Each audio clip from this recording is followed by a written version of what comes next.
What's happening, y'all? True Evil here, and today I want to talk about the best SRs and Rs from the Etheria Restart Final Test. Now, I will say that these characters may get balanced slightly, or majorly even, before the official release of the game. And if that does happen, I will post in the description on what were the changes, and if I do make a follow-up video to the balance patch, I will post it in the description. Now, going forward, let's just hop into the characters and talk about why they were so amazing. So, the first character I want to talk about in this list is the clear winner, in my opinion, of the best SR unit in the game, which is Marvell.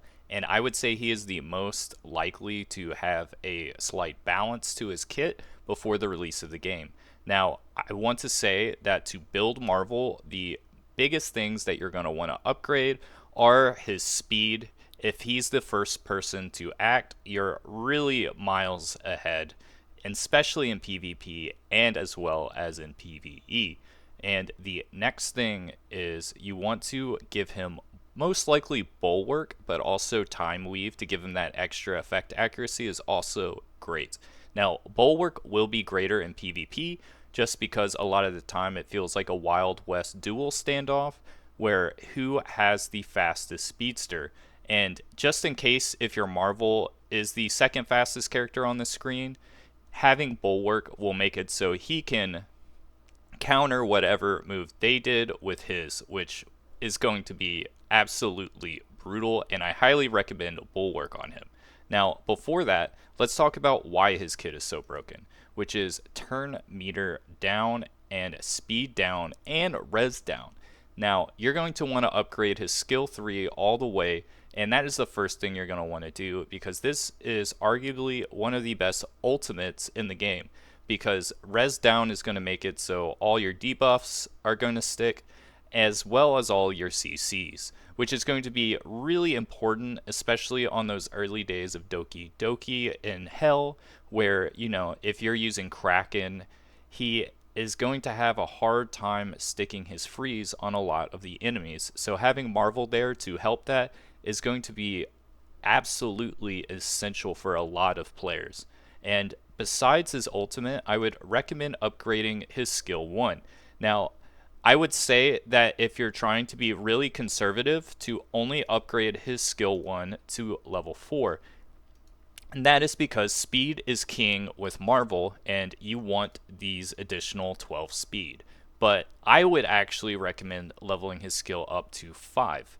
And this isn't because of PvP, this is essentially because of PvE, where a lot of bosses, if you're able to attack him with Marvell and have his basic attack stick, you can essentially, with 2 other speedster units, have a infinite turn loop where your 2 DPS units can really lay the noise down while you essentially have infinite turns with this effect. And with effect accuracy up at over 100%, you're most likely with the 50% chance going to guarantee that you're just going to absolutely decimate whatever is in front of you. So that is Marvell, definitely the best SR unit in the game. Now let's go to another unit. Now, another amazing debuffer is Dinah. Now, instead of affecting speed down, res down, and backing the turn meter down, what Dinah does is she debuffs the defense down, applies vulnerable, and if you're able to stack both of these, she can apply erosion, which is going to be one of the best debuffs in the game, especially in that mid to late game when you start farming Nightmare and Hell, specifically Terramaton. She is able to absolutely decimate a lot of people and set it up for your DPS to absolutely win. Now, the best part of Dinah is that Dinah does not really require any prowess upgrades because her kit is essentially lay this down, use the nukes, you're going for the fastest clear times. And because of that, Dinah just essentially needs to hit her effect procs. So she just needs Swift Fast to be fast and effect accuracy. So the best is going to be Swift Fast and Time Weave on her. And then for her module, there is a thing called Dark Moon, which essentially makes it so her debuffs last for an extra turn and have a little bit more effect accuracy. And, she's just going to be a great debuffer. If anyone can get target with Dinah, you can essentially really speed clear whatever is in front of you. So highly recommend leveling Dinah up just because you don't have to invest a lot into her, and when she's great, she is absolutely amazing. So highly recommend her. Now let's go to the next character. Now, let's go to the first DPS unit of the SRs, and there is a clear winner in my book of who is the best, which is Victor. Now, the first time I ever saw Victor was someone had cleared one of the beginning hell modules extremely fast. I believe it was Terror, and it was because of how much damage Victor can do, just because of how strong his kit is. Not only is he doing 4 hits of a ton of damage, he gets a passive where he deals more damage with the less health he has and takes less damage. And he gets this shield, so it makes up for it. Now, in PvP, I first realized how broken he was when I had a 60,000 HP Tiamat and it got one-shotted by a Victor attack. So, if that can happen with a in-game Tiamat who is fully built, he's just going to be absolutely oppressive as a single target DPS. Now, cleave is really essential in this game, so Victor may not shine as much in certain aspects of the game, but when you need a single target DPS, there is I would say almost no other contender. Now, Chloros can do more damage than him, but once you have to compare an SSR to an SR, that's when it's a real indicator that this is an amazing character. And for his prowess tree, I would recommend just upgrading this all the way, this all the way, and I would recommend upgrading this to either 4 or 5. Just because DPSs, they want their full kit, all those percentages, so they can deal the most damage as possible. Now let's get to the other 2 characters that are, in my opinion, the best SRs for DPS. Now, for my final test run, I didn't essentially use any XP items to level Gray. I just essentially just used Gray for almost all content because of how powerful his kit is. Now, once you level up his skill 2 all the way, he essentially gives everyone crit rate at all times, which means you just need 70% crit rate on all your characters to be able to guarantee a crit every attack. And with his skill 3, he is able to inflict defense down when he crits, and he has a 100% chance. Now, this isn't completely guaranteed. You are going to need a little bit of effect accuracy, but that is totally fine. Now, you build him like a cleave unit.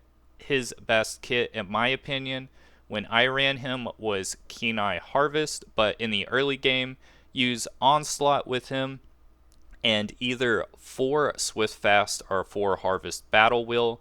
I do think once you're able to have that 12-8, that you're going to want to do 12 Onslaught and 8 Harvest with him, and then eventually build it up to Kenai. But he is just an absolute bruiser, leaving the debuffs, getting this buff, and on this, you're going to want to upgrade both of them sort of at the same time, where I would say upgrading this all the way is more important, but then I would, after upgrading skill 3 all the way to level 4, then upgrading Thunderous Roar to 5, because you're going to want the crit rate up at all times, whereas having these both at different cooldowns is going to be awkward, because essentially what you want to do is always just use the buff into ult, and he is essentially, once built, going to be able to do that. He does an ult, regular attack, ult, and it's just going to be a nice sub DPS, always leaving these things. I can't stress how great he is. And then on this, I would say you want to upgrade it as much as possible. Once you get to turn meter boost effect to 25%, he starts really cooking. So highly recommend leveling Gray. Amazing in Doki Doki, amazing in tons of content. Now, a character that is he's a very niche conditional character, but if you are able to build him with the correct SSR that you pull, he is arguably one of the best SRs in the game. So I am going to mention him in this video, which is Fangus. Now, Fangus, I would only recommend building him if you pull Shadow Sania, and if you do pull Shadow Sania, I highly recommend both of these characters. For this ultimate, you're going to want to upgrade it to level 3 at first, and then everything else, you're just going to want to upgrade this. And then I would leave this at 553, and then if you want to eventually upgrade this to level 5 for that reduced cooldown, then totally recommend doing that. But I would say that he is so amazing just because him with the follow-up attack with Dark Sania is just laying so much dot effects that it's absolutely insane. Now, I can only really recommend him if you need that, but you know, not everyone's going to pull a light dark DPS character, especially one like Dark Sania where it isn't like a reroll target, and it's going to be like one of those characters you pull and it's just like, ooh, how do I use this character? And you really have to commit to dot if you do use dot. So am going to say also that dot is weird because you're not going to build him with attack. You're going to build him with speed and time weave, just because you want to lay the dots down, and Dark Moon to make his dots last longer. So yeah, that's all the DPSs we're going to talk about. Let's go to some crowd control effect characters now. So for crowd control effects, look no further than Kraken for some of the best CC in the entire game. Now, he is able to be so oppressive, especially once you level his ultimate to 5, so that the cooldown is at 4. And then you want to level his skill 1 up to 4, just so he gets that extra 12 speed. Now, this CC is one of the most brutal CCs in the game, because if not only does it decrease the turn meter by 35%, but if he is able to also land the freeze, once they get to their turn, they essentially lose that turn when they get unfrozen. And if you're able to stack this with Marvell, you can essentially do an infinite turn loop. And it's absolutely insane. And if one character unfreezes that's really fast, you can follow up on them with the deep frozen. Now, I will say this character is a little harder to play on auto and is more of a manual character, just because you want to be in control and really pick who you want to hit with this CC, because you don't want to use this attack on someone that's already frozen. But definitely one of the best PvP plus PvE choices for crowd control. Highly recommend. But another CC unit that might actually be more helpful for PvE is who I'm going to talk about next. Kazuyo the Reverie is arguably one of the most important characters to have on an account, and that is because she is green and she is a CC. And this is so essential because of the Doki Doki module farming, which is really tough to do if you don't build a team specifically for that. And a lot of people during the final test were really struggling with being able to farm Hell Doki Doki, especially at level 35 to level 40. And the reason why she is so amazing is because if you've been looking at the cooldowns of the moves, most of the attacks are, once leveled up all the way, are at cooldown reduction 4. But with her, she just starts at cooldown reduction 4, and upgraded is at 3, which is going to be super important to be able to clear Doki Doki fast. And not only that, although Slumber is not as strong as Kraken's effect, they're going to take 25% more damage. So essentially, you can use Kazuyo to sleep them all and then follow it up with an AoE nuke, which can most likely clear the first side of Doki Doki immediately, and then you sort of set up for that second wave. This is going to make it have the fastest clear time for Doki Doki, and just because she's such a specific unit, I only recommend upgrading her skill 3 up to level 5, just so you have that lower cooldown. For her shell, get the one that makes it so the cooldown reduction happens, and you want to just build her with speed and effect accuracy. Amazing unit. I would say an essential unit to build if you want to farm Doki Doki quickly.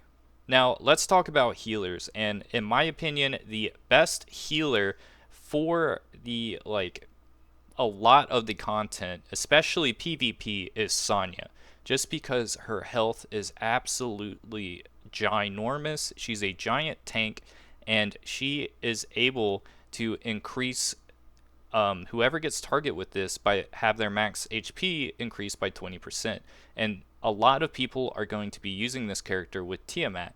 And the other thing I will mention about her is that with her passive, it happens at the end of her turn. So if she is frozen from Kraken, she will unfreeze, and usually your turn just passes, but her Purify and Cleanse heal will happen at the end of the turn, and this heals a ton.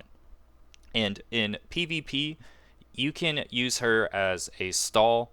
A lot of the times I would get it down to just her and their DPS, and then I would revive whatever unit I had for my DPS, fully heal both, and once they realized that they're unable to win, they would quit out.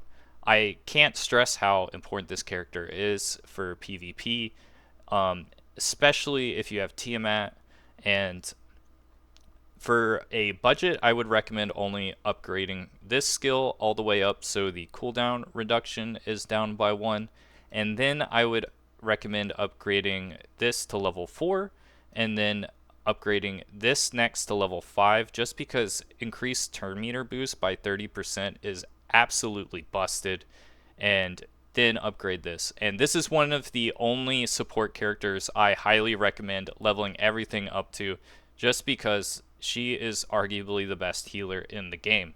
And for her shell, I think Gigabyte is her best shell, just because you want her to shoot up in the turn and heal as much as possible, increase everyone's HP, cleanse everything, and her basic attack boosts it up too. So if you can hit the boost attack, hit Gigabyte, you're boosted up over 60% on the turn meter. Absolutely busted. I cannot stress that this is probably the second best SR in the game, and most likely after the first month will solidify herself as the best SR for PvP. Now let's talk about the other really good healer in the SR bracket for PvE content. Now, you may think that me mentioning Valerian here is kind of weird, but Valerian has a lot of very strong roles in the late game, especially when you're doing that initial push into Hell and Inferno. And that is because of how busted her kit is. And that is because she can give someone invincibility for a turn. And in Doki Doki, essentially how the AI attacks is if someone has a lower health, all 5 of the units are going to attack them, and in Hell difficulty can pretty much one-shot almost any character in the game. So giving that character invincibility, the AI will still attack that character and make it so they do not die. Now, for her prowess tree, I only recommend leveling this up to 5, just because at the start of the battle, everyone is, you're just going to essentially just start with Hazy Dream, which is absolutely busted. Now, some people leveled this skill up to 4 to increase the HP threshold, but I don't recommend doing that. Just upgrade skill 3 to 5, and really just watch how she just saves you in a lot of this Inferno content, where one-shots are going to happen, and knowing who's going to get targeted, giving them invincibility is going to be huge. And, if everyone starts getting low on health, you can pop this, and it equalizes all the health. Now, the stats you're going to want on her, there's been 2 ways that people build. I think the best way to build her is with Wellspring. Just make her a giant amount of damage sponge. So when you do equalize the health, it's essentially just lowering her health and gaining health for all your other units. Really amazing in PvE. and not so much in PvP, but I've seen a couple people use it with Tiamat, and it can be absolutely devastating. So, you know, I think it's really important to invest in PvE at the beginning, because if you're not able to clear Inferno, you're not going to be able to get that final matrix that's really going to push your stats over the limit in PvP. So be sure to level up Valerian if you are thinking you might struggle with Doki Doki. Now we're going to talk about rares, because there's actually a couple of rares that are really important to have as a backup option, and I wouldn't even count this character as a backup option. Like, her kit is better than most of the SRs. It's absolutely insane. First, let's talk about her ultimate, which fully upgraded is going to have a cooldown of 3. Most SRs with their ultimate upgraded is going to have a cooldown of 4. So this is even going to be happening more. And she's going to get that increase the effect of the turn meter boost to 35%. If you look at Chiaki with hers fully upgraded, it's 20%. So this is almost double that. And not only that, but it implies a 2-turn attack up. So essentially, since she's a rare, it costs significantly less to upgrade her lattices. By the time it takes you to upgrade this all the way, you're essentially getting a better version of Chiaki the Echo. Not only that, but being able to inflict wound, and the reason I leveled this up to 4 is for that additional speed, but being able to inflict wound is like really helpful against certain enemies, and even in PvP. Being able to use this in PvP can just set you up for that one shot before they can even have a turn. Like, I don't recommend leveling level 2 up, but even on my actual account, I'm most likely going to level this up all the way. Now, I do think this character may get hit with a balance, just because, like, do you really want a rare being better than most of the SRs? That's, like, kind of crazy. So, absolutely worth investing. Not so amazing at the very beginning of the game, just because her cooldown is 5.